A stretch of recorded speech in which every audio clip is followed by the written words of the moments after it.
Welcome to Classes of Mail. Before you listen, you should know that Alan Gigax is not in any sense an official spokesman for the post office, the NALC, or anybody else. His opinions are inherently his own and should probably be disregarded. Same for his guests. Any information you hear on this podcast could be wrong and should not be relied upon for any reason. Enjoy the show.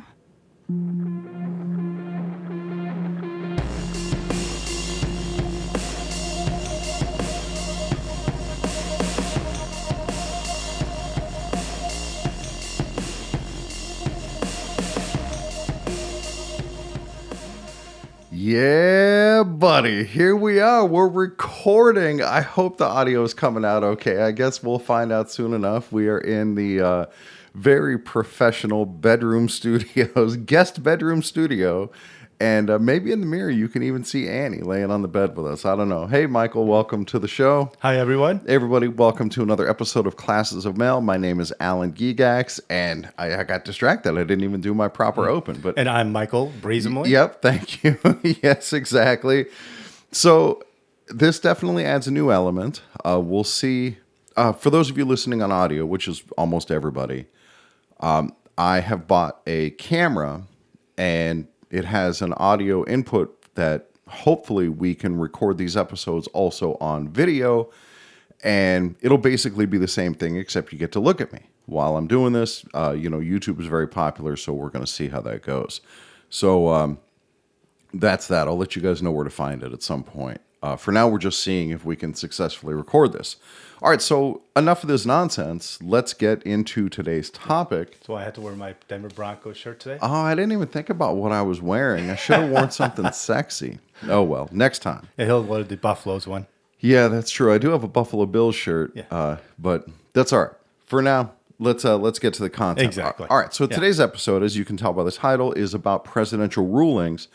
And as Michael and I went through our issues in our branch, we knew that there were constitutional questions that had to be addressed about what was due process and how does Article 11 really work for appeals and things like that.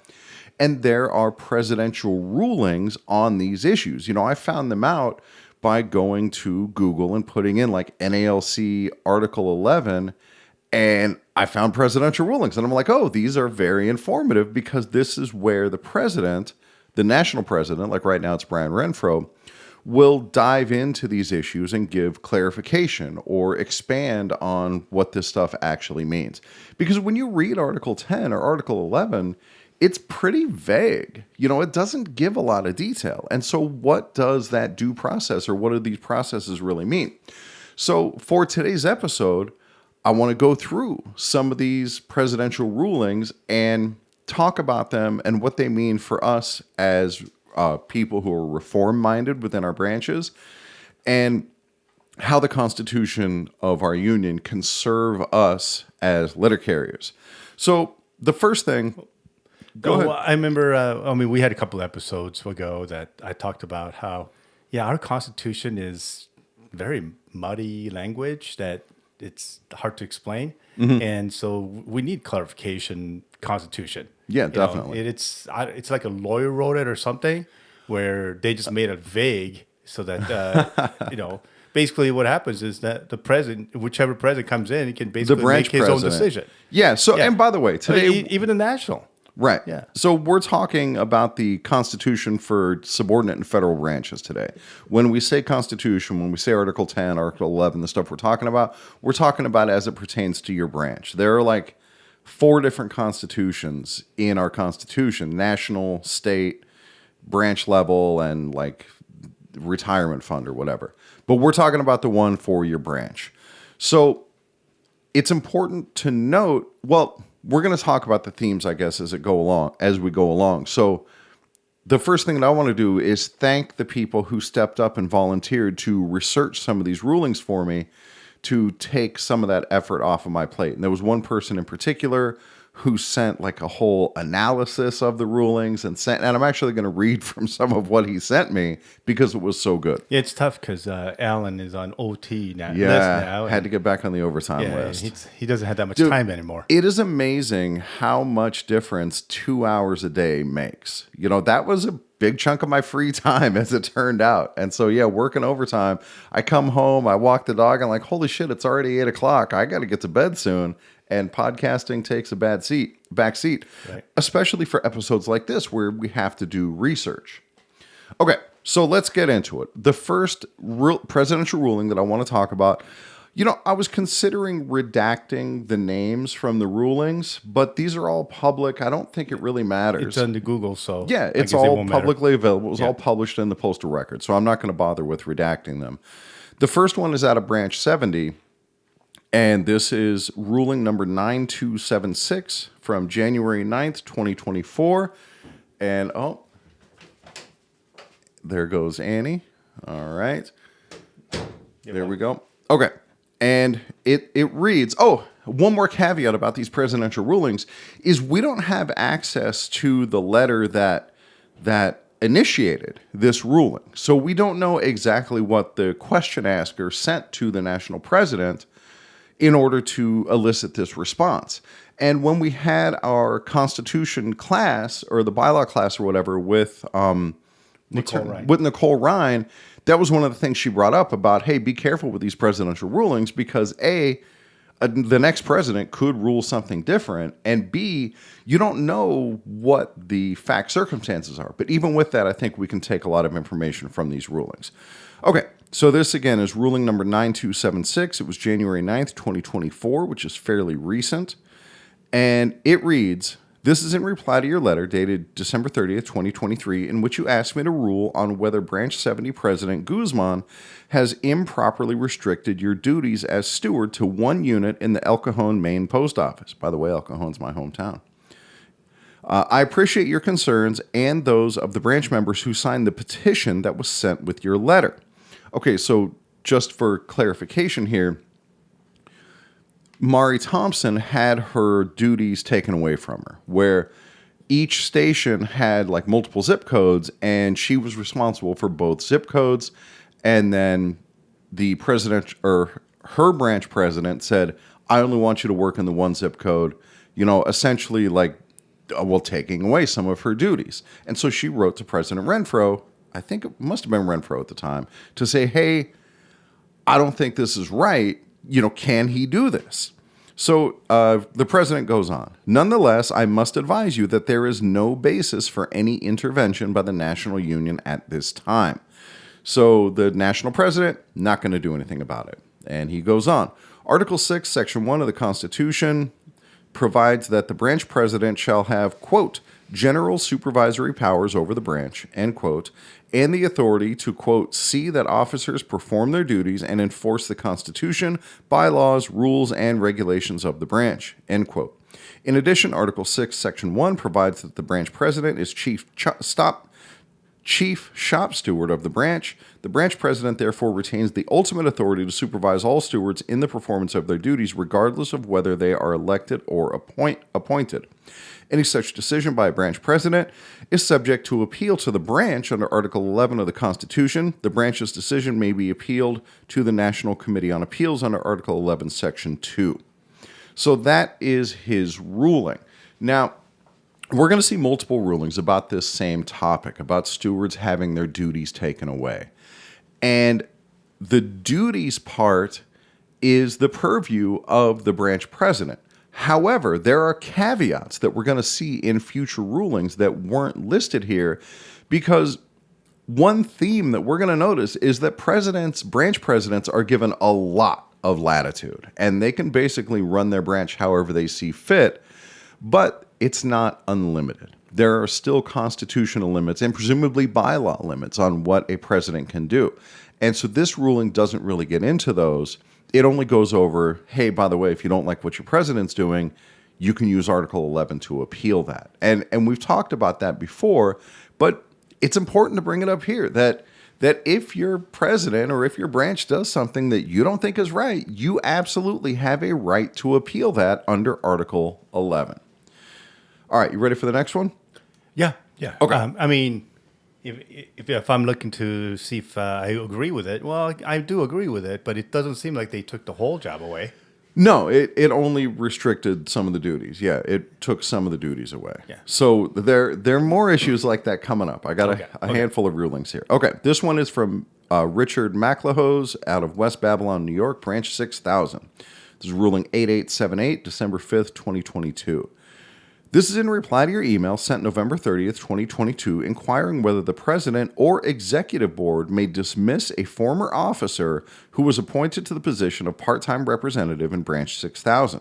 The answer to your question depends on whether the part-time representative is an elective officer position under the branch bylaws or simply a non-elected staff position.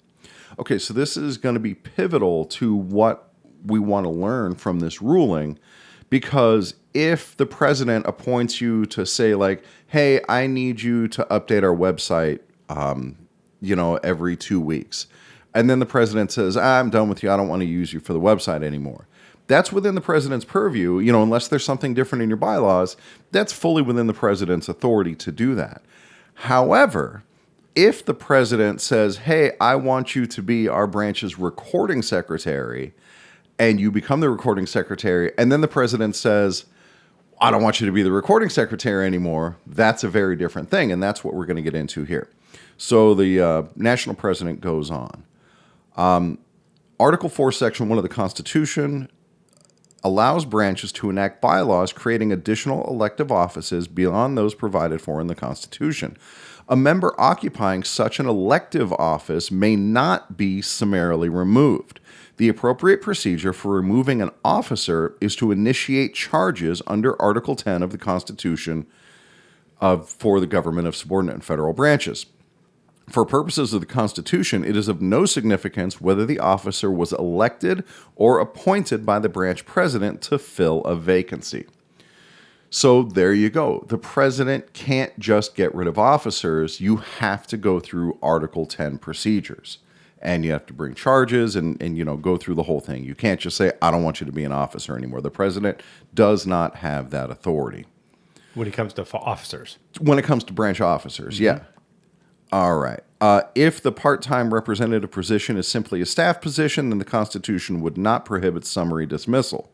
And any such actions must be consistent with the branch bylaws. In addition, the dismissal would be subject to appeal under the provisions of Article 11. So there you go. There's that theme again, that even if this is something that is appropriate under your president's powers, it's not unlimited. It's still subject to the checks and balances of Article 11. All right. Next, this is from Scott Jackaway in Oak Brook, Illinois. It's almost like reading listener mail. Branch 825. This is Presidential Ruling 9275, January 10th, 2024. Your letter to Executive Vice President Paul Barner, dated December 11th, 2023, has been referred to me for reply insofar as your letter raises issues involving the interpretation of the NALC Constitution. Specifically, you request clarification of your authority as President of Branch 825 to supervise subordinate officers and to set policies for the use of the branch credit card. At the outset, I'm sorry to hear of the apparent divisions in the branch. Nonetheless, it would be inappropriate for me to address the specific issues described in your letter, particularly since I only have your side of the story before me.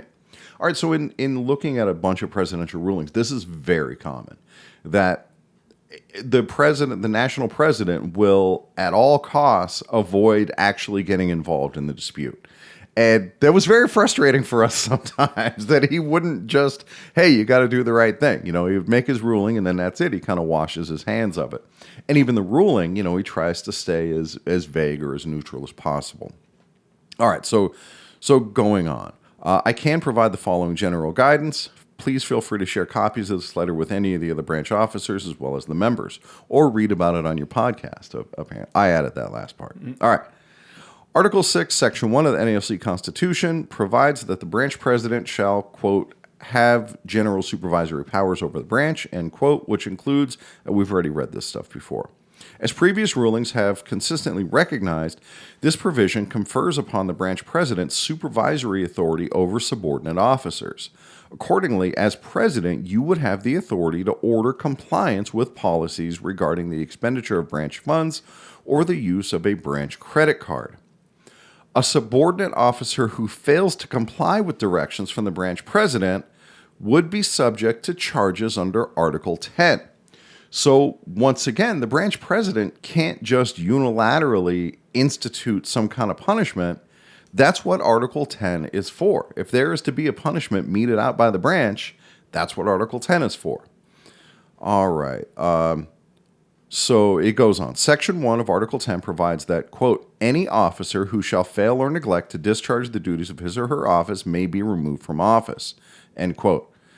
Yeah, that for issues of removal. I'm sorry, that's an important caveat. However, under Article 10, such removal cannot take place until... Wait a minute, is this? Yeah, this is the right part. I'm sorry.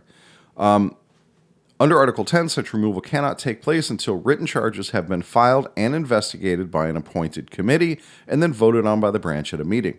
The president would also have the authority to temporarily reassign the duties of the non-complying officer to another officer or member pending the disposition of any charges.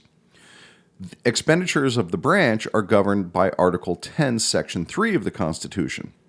This section expressly states that all branch funds, quote, shall be devoted to such uses as the branch may determine, provided that no appropriation shall be made except when ordered by a majority vote of the members present and voting at a regular meeting, end quote.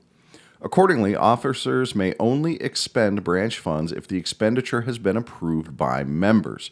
Previous rulings have recognized that Article 12, Section 3 gives the branch considerable latitude to make decisions about how to appropriate branch funds.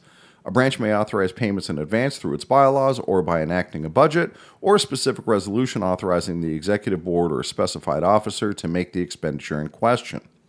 So, to step back here, that's not uncommon. Like our branch at the beginning of the year sets a budget for the year and, you know, that they're going to spend $1,500 on postage. And so every time they go and buy more postage, they don't have to bring it to the branch as long as they're within that set budget.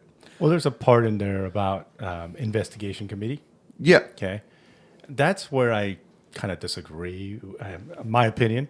Okay. And because the president gets to pick the investigation committee. Oh, dude, there's rulings on that too that come up a little later. But yeah, it could be a biased process. Yeah, because every time some investigation happens to go against the president or, right, one election committee or whatever it is, he gets to pick his own investigation prosecutors committee. Essentially, yeah. And so he picks his own friends, and they always win. If that's a concern, wouldn't it be nice if there were presidential rulings that said you could do it another way so that you don't have these conflicts? Oh, so we will get to those rulings. So stuff that we don't know about. Yeah, exactly. Hey, there you go. Well, I there mean, stuff that came up in our branch with the outside people coming in to investigate. It turns out that anybody. Well, we'll get to it. Yeah, all right, but going on with this one, right, what it appears is that somebody at the convention used the branch credit card to pay for their parking or something, and that was not authorized. That's not the way it's supposed to be done, and so that's what created this conflict. So, I mean, just like the letters, I don't have all the details on here, but that's basically, it seems to be what we're talking about. All right, so moving on. The rulings have noted that membership authorization of officers to expend branch funds in the future should be limited to expenses which can be anticipated in advance. Truly discretionary expenditures of a non-routine nature should be approved by vote of the membership in accordance with Article 12, Section 3. So like within our own branch, this is where we're going to get a new copier or we're going to get new chairs or, whatever it is. This is not a standard expenditure that is anticipated and regular. So that stuff has to be approved by the branch. You mean we approved, and what I didn't approve on was $30,000 for leases, and the only thing they've said was copier and water? I don't know. I think I missed that meeting. Yeah, you might have missed that meeting, but I was there. Yeah. Okay, so going on. If an officer does make an expenditure which had not been previously authorized when made, the members may nonetheless vote to approve the expenditure retroactively. However, this should not be a normal practice. And that's reasonable, right? That the branch can say like, oh, this is no big deal. That was a normal business expense. We're not worried about it. But it still has to be brought in front of the branch. And as the presidential ruling says, that should not be a regular practice. The use of a branch credit card by officers raises serious concerns both under the NALC Constitution and the law. Any expenditures by an officer using a credit card must be authorized in advance by the members in accordance with Article 12. In addition, the Department of Labor recommends that unions adopt clear policies and procedures for credit card use and payment, maintain detailed records to support charges and payments, and regularly monitor compliance with the union's policies and procedures. Ideally, credit card procedures and policies should be discussed and adopted by the members at a branch meeting. However, in the absence of any action by the members, the branch president would have the authority to supervise the use of credit card by subordinate officers and, if necessary, cancel the cards. Finally, your letter also inquires as to whether subordinate branch officers may attend the National Rap Session. Over the years, NALC presidents have authorized the expansion of rap sessions to allow branches to include additional attendees. So long as the NALC continues this practice, it will be up to each branch to decide who may attend. Similarly, branches will have discretion to decide which attendees will be eligible for compensation, so long as the expenditure of branch funds is properly authorized by the members. Okay, so it gets into another topic there at the end, which has come up at our branch, where the superhero is like, hey, this rap session's only supposed to be for presidents. It was like to go somewhere to, I forget where. And why are we sending extra people there? And here the national president weighs in on it. But it wasn't a rap session. It was a state convention, California State Convention. Oh, that was something different. You know what? This was a long time ago. It's probably not worth rehashing it. I'm just saying. But here it is acknowledged that more than just the president sometimes goes to these things, and while I may not like it, I don't like it.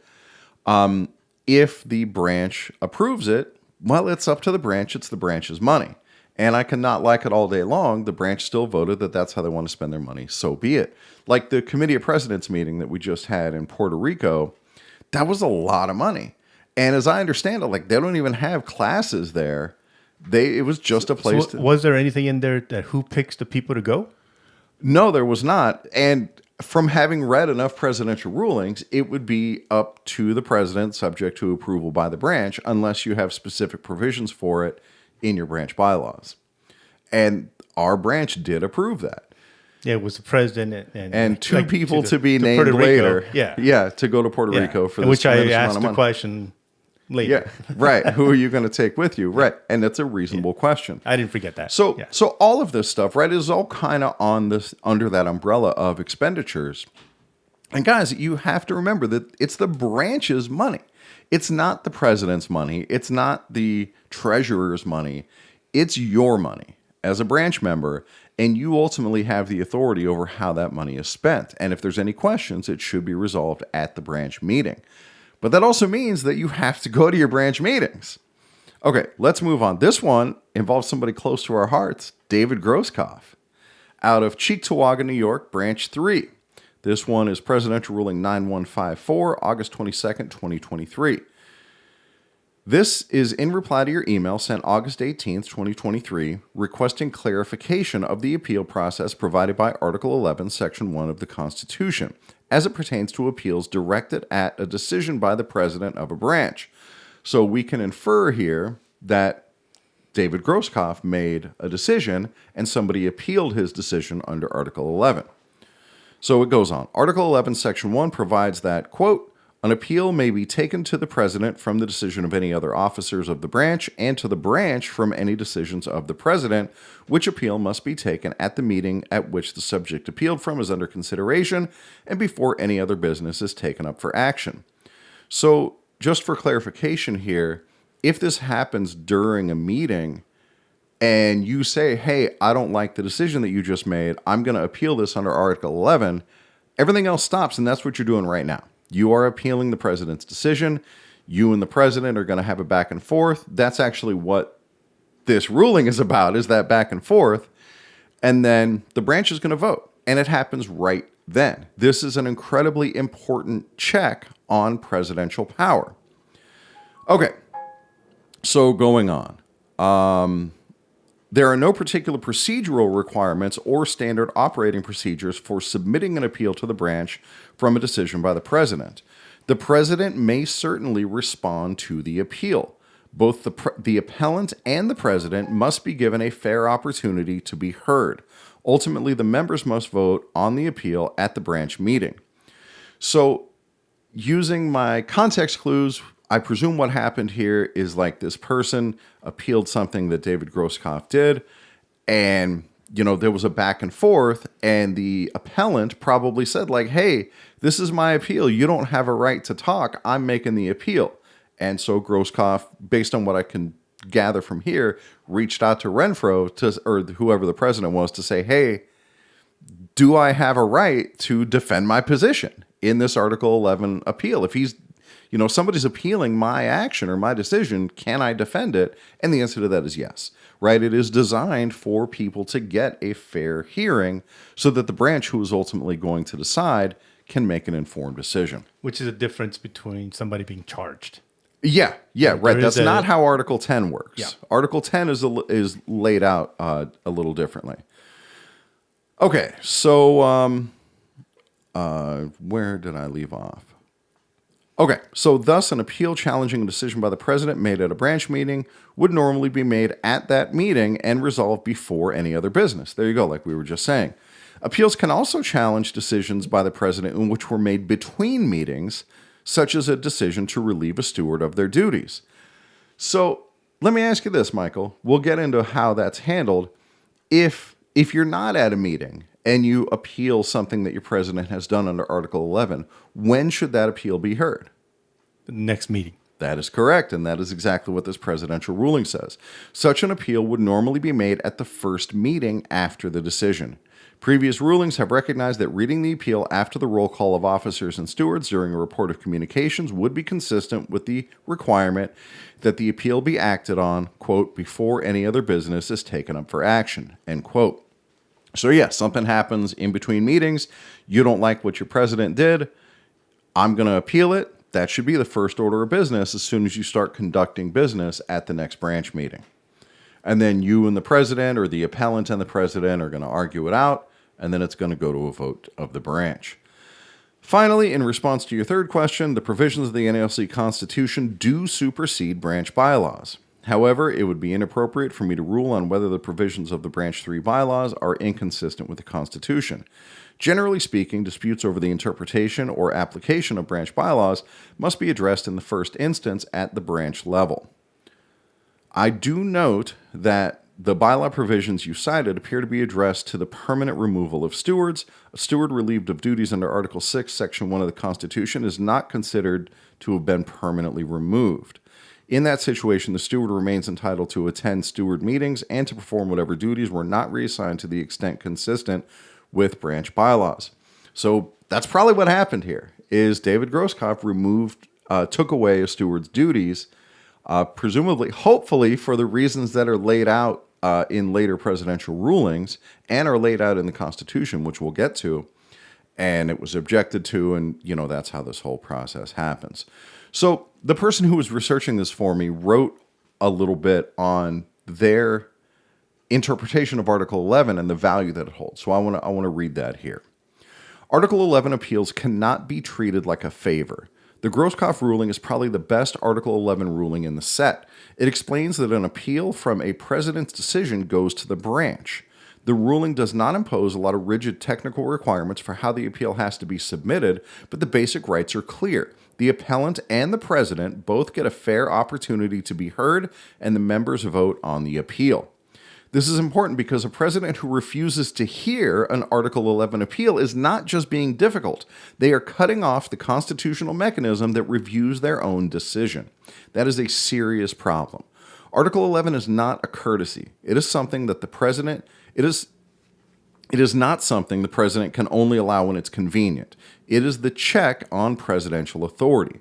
I would use this ruling anytime a president tables an appeal indefinitely, refuses to place it before the members, blocks discussion, avoids a vote, or tries to treat the appeal as optional.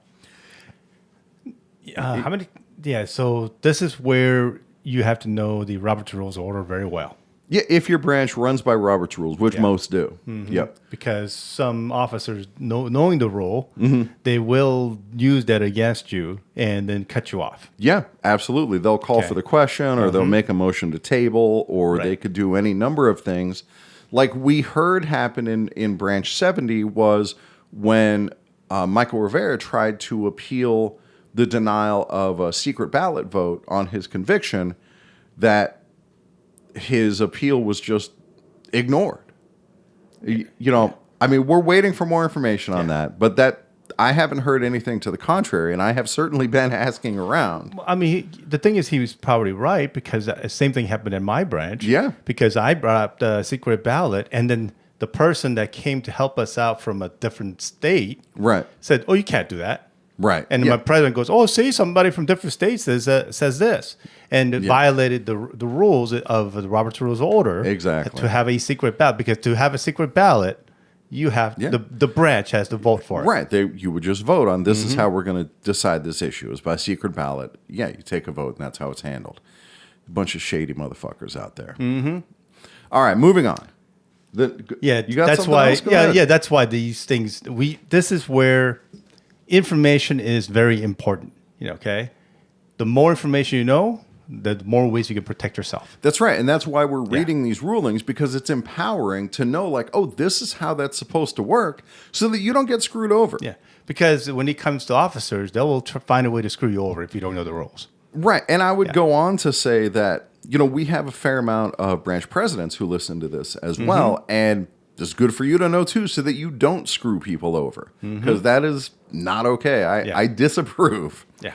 All right. Next one is from Wendy Eaton in Pasadena, Texas, branch 3876, August 22nd, 2023. This is Presidential Ruling 9155.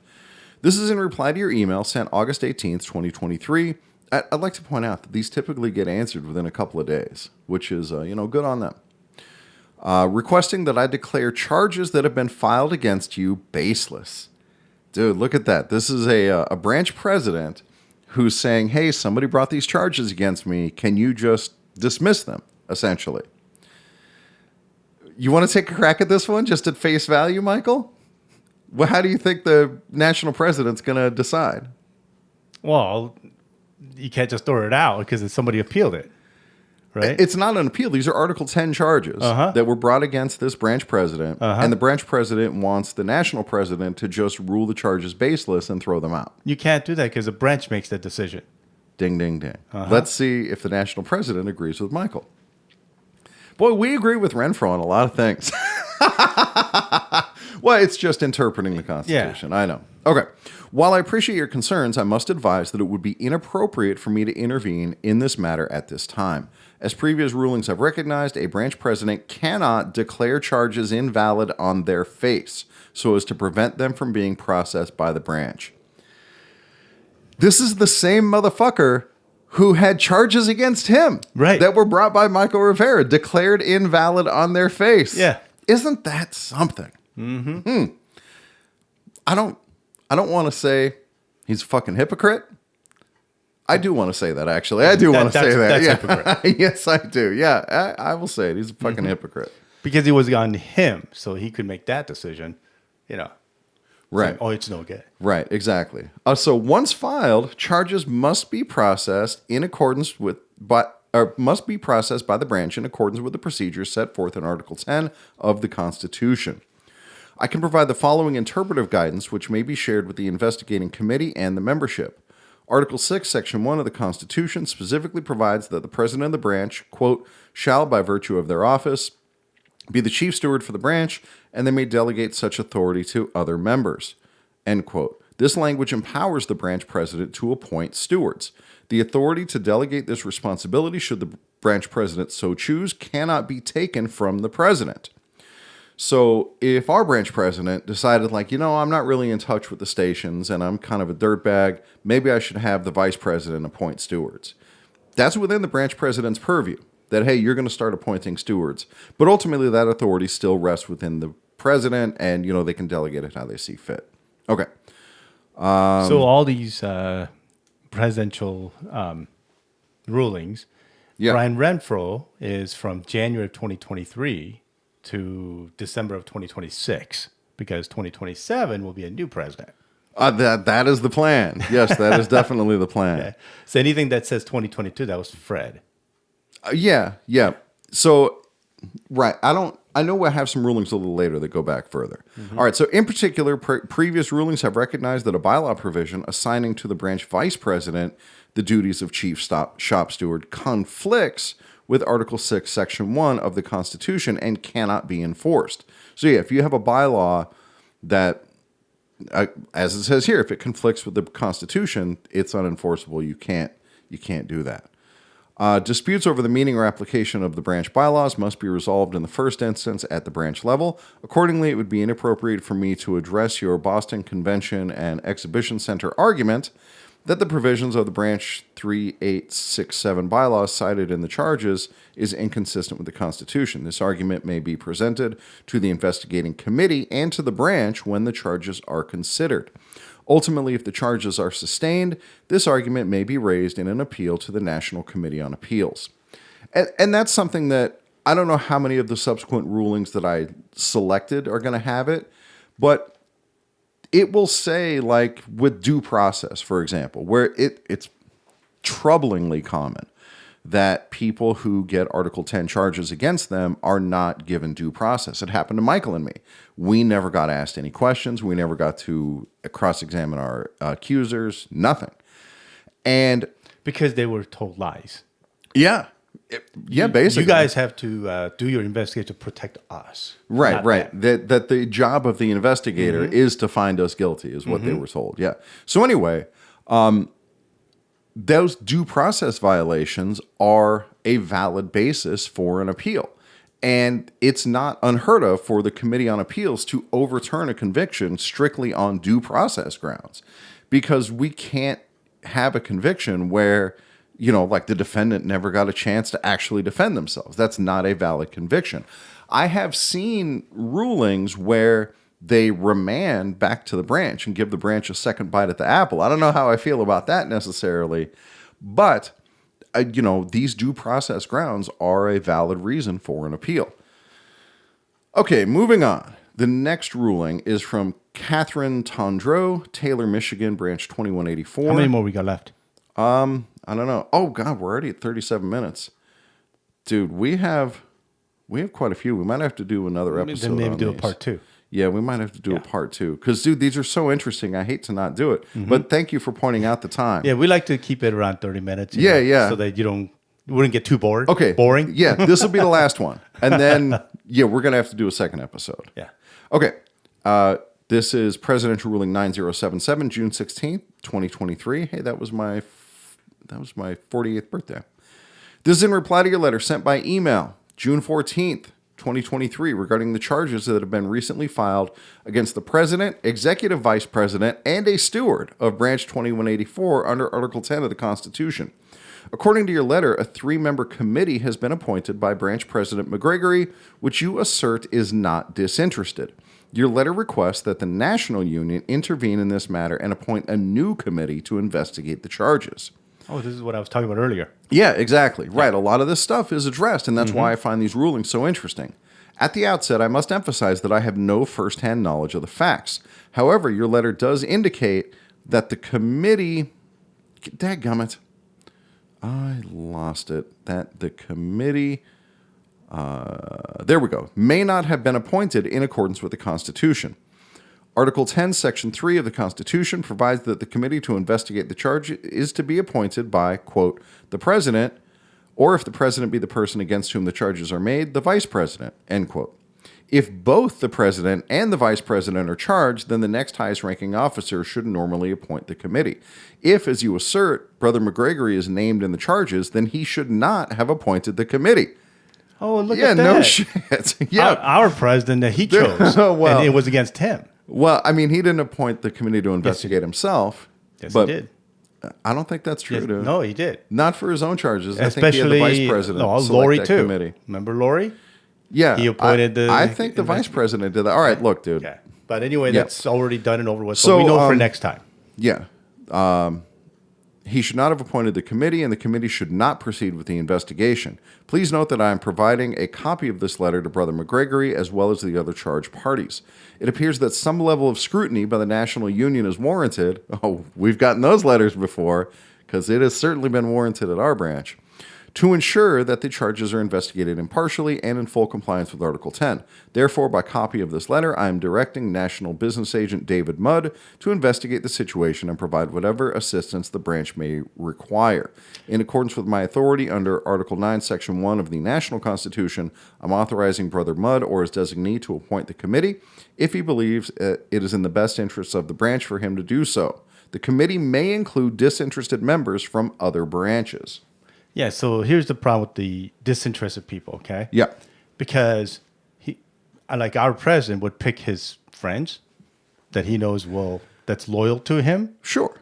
He'll pick them, and then anybody that's our friends, no, they're disinterested. They're not disinterested, so we can't use that. I mean, this is the problem. And so, look, what we're learning here is that if you think the party is not disinterested, if you think they're not going to be fair, that's an appropriate reason to write to the national president and request an outside investigators to come in and take over the process. And that works, by the way, because that's what we did. Yeah. And we got a much better investigation out of it. Yeah, better, but I mean, dude, in the investigation, in the trial, essentially, they stood up there and admitted their wrongdoing, and the branch still voted them not guilty. Yeah, but I mean, it happens. Well, that's the way the branch voted. The problem with that is that when we vote, they know when that voting happens because the investigators. Right. They tell our officers when they're going to vote. It's going to be but they don't tell us. No, they don't. They tell them. Yeah. Okay. Right. And so they know when they're going to be voting. So you know what they do? They call all their friends in advance to come to the meeting to vote for them. Okay. So you don't know if that's happening or not. Because, it's true. Because you don't know if it's going to come up this month or not. Or the next, because they've been getting extensions. So you don't know if it's this meeting or the next meeting. Yep. They don't tell you. Yeah. But somehow the officers know when that's going to happen. So they're always in favor of these things. And to me, that's a problem. Yeah. Okay. But at least we know that we can file to the president and say, hey, I felt like I was being mistreated. So. But you have to have some kind of proof why you felt that you were mistreated. Definitely. And let them decide. Yeah, and you have to be able to point to, like, this is where I think the violation is, or this is what I think this the problem person is not disinterested because this person works under this person. This person is not disinterested because this person works under this person, and so forth. Right. So you have to still kind of prove why this person is not a disinterested party. Right, because as we have learned, at the national level, they are very reluctant to get involved in branch issues. So you have to prove everything. Yep. All right. We are good, dude. Yeah, and then we'll go to the part 2. Yeah. So all right. We'll see you guys for the next episode. Yes, indeed. Thank you, everybody, for listening. We'll catch you all next time. Oh, I should have been ready with the music.